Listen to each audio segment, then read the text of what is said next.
Grazie al lavoro importantissimo fatto dall'avvocato Paniz, dal consolato italiano di Buenos Aires, dall'ambasciatore e anche dagli avvocati locali in Argentina, noi siamo stati il primo caso effettivamente, perché tutti i casi di gestazione per altri in Argentina sono al momento in corso di indagine e di fatto noi siamo stati i primi, grazie al lavoro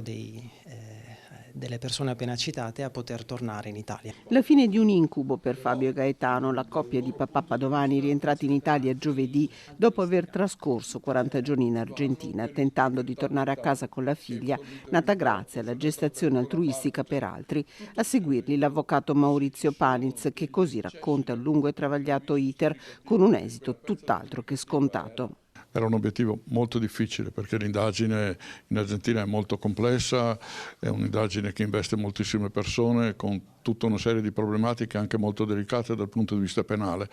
però quando si presentano le cose in maniera pulita, trasparente e con argomentazioni si ha molte più possibilità di ottenere il risultato positivo. Fabio e Gaetano, due persone per bene, medico e infermiere, coppia dal 2014, maturato il desiderio di genitorialità, hanno scelto il paese sudamericano dove si sono affidati a un intermediario finito al centro di una delicata indagine penale su traffico di minori e sfruttamento di donne deboli a cui loro sono risultati totalmente estranei.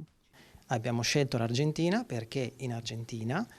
la situazione è comunque regolamentata, ma non c'è una legge e con questa donna avremo sempre un rapporto di amicizia, l'abbiamo sentita anche oggi. Il rischio concreto a un certo punto è stato che la bambina finisse in un orfanotrofio e invece con un percorso legale e trasparente è potuta arrivare in Italia. È un unicum non solo dal punto di vista del provvedimento del giudice che ha concesso questo tanto, ma per l'Argentina è un unicum anche da molti altri punti di vista, perché l'Argentina è una disciplina per la quale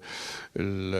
riconoscimento delle coppie omosessuali e conseguentemente il diritto del minore ad essere preferito nell'assistenza da due genitori dello stesso sesso rispetto alla permanenza in orfanatrofio non è proprio così scontato. Fabio e Gaetano vivono in un paese della cintura di Padova e adesso inizierà per loro l'iter dell'iscrizione all'anagrafe della piccola. Per ora si godono la felicità di un momento fino a pochi giorni fa impensabile. 40 giorni che sono stati un incubo, la cosa che